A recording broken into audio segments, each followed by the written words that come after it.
So, this happened about 3 months back. It stuck with me, and I just want to get the whole story off my chest, to be honest. I live in a rural area in the northwest coast of Scotland. The scenery is beautiful, with lochs and bins, lakes and hills for non-Scots. Right outside my door. The nearest village is about a 15-minute drive away and only has a few hundred people itself. Other than that, there are a few other houses sparsely dotted about, but the closest neighbor is still a mile or two away from me. My house is next to the loch, which I'll fish in from time to time, and a large field which acts as my backyard. The field is then abruptly met with a tree line, which is the entrance to one of the large wooded areas in Scotland. That's more or less the layout of the gaff. Other than that, it's just me living there. My other half passed away a few years ago, and since I fell into a bit of a depression, it was a tough time in my life. But I got through it, especially after I adopted the wee man, Alfie. Alfie's a border terrier and acts as my best pal. He goes everywhere with me and has really been the difference between life and death at times. Because we're so isolated up here, the usual routine is just before bed, about 9 or 10. I'll open the back door for Alfie to run around in the field for a bit. It's Scotland, so naturally, 360 days of the year are freezing. Because of this, I'll shut the door behind him and wait for him to come and scratch the door after to let him in. So this one night, the 25th April this year, things were normal. I was watching some rubbish on Netflix, Alfie next to me. Then Alfie got up and started stretching, so I made a mental note to go and let him out. I finished watching whatever I was watching and went and opened the back door. The night was, of course, pitch black, and I could just see the outline of the trees and the tree line. I lit up a cigarette. Bad habit, I know. And I smoked it quickly before closing the door. I went and did some bits and bobs, closing curtains and doing some dishes, when I heard Alfie scratching away at the door. It had been about 5 or 10 minutes, so I went to go and let him in again. I put the plate I was cleaning down and began walking down the corridor to the back door. I yawned on the way and gave Alfie a rub on the head as I walked past. I thought about having another cigarette, but I gave Alfie a rub on the head? The thought stopped me dead in my tracks. I turned back, and sure enough, Alfie was lying, snoozing in the corridor. Weird. I could have sworn I heard him scratching on the door. He must not have gone out when I opened the door. And then I imagined the scratching. I turned around again to head back the way I came, and chills ran down my spine. I heard the scratching again. Now, I knew for a fact it wasn't Alfie. He was lying right next to me. I also knew for a fact I hadn't imagined it. And I waited a few more seconds, and the scratching persisted. I instantly felt my heart drop into my stomach.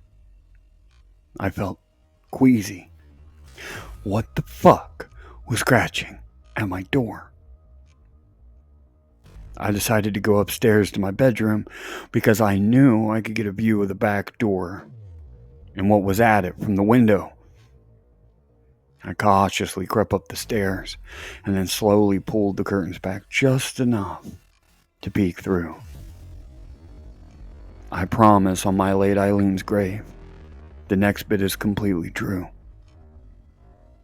I watched in horror as a fully grown man who was perched on all fours began to scratch at my back door again. This sight nearly made me faint. I'm not a small man, and I chop and deliver firewood for a living, so I'm pretty strong. But just pure creepiness of seeing this shook me to my core. I couldn't see his face that well, but I could make out that he was maybe 30 to 40 years old, and was maybe of a Western Asian descent with brown skin and a scraggly beard. A point that may be relevant is that my particular area of Scotland is very white. About 99%, I think. And everyone knows each other anyway. No one even knows someone of that description in any of the local villages within 40 or 50 miles.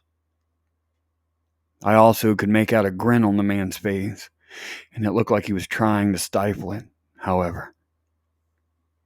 Like he was excited, but was trying to keep himself composed.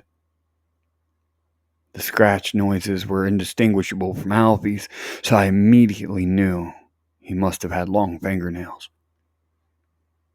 He scratched the door a couple more times over the next minute or so.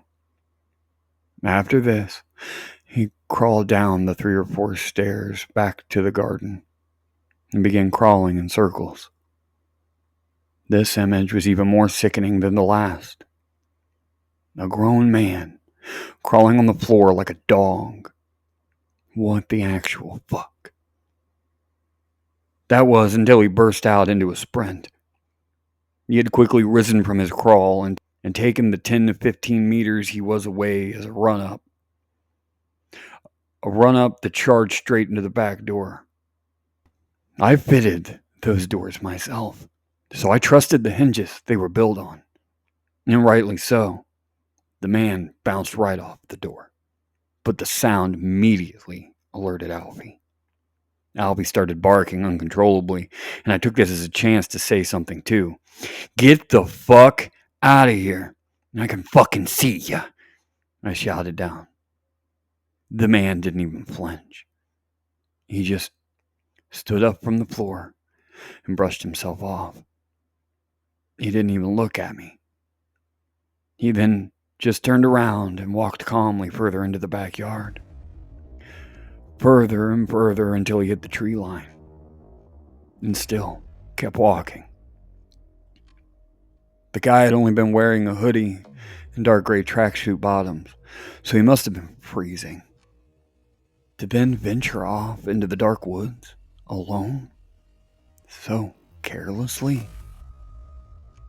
The whole situation had me equally as confused as it did terrified.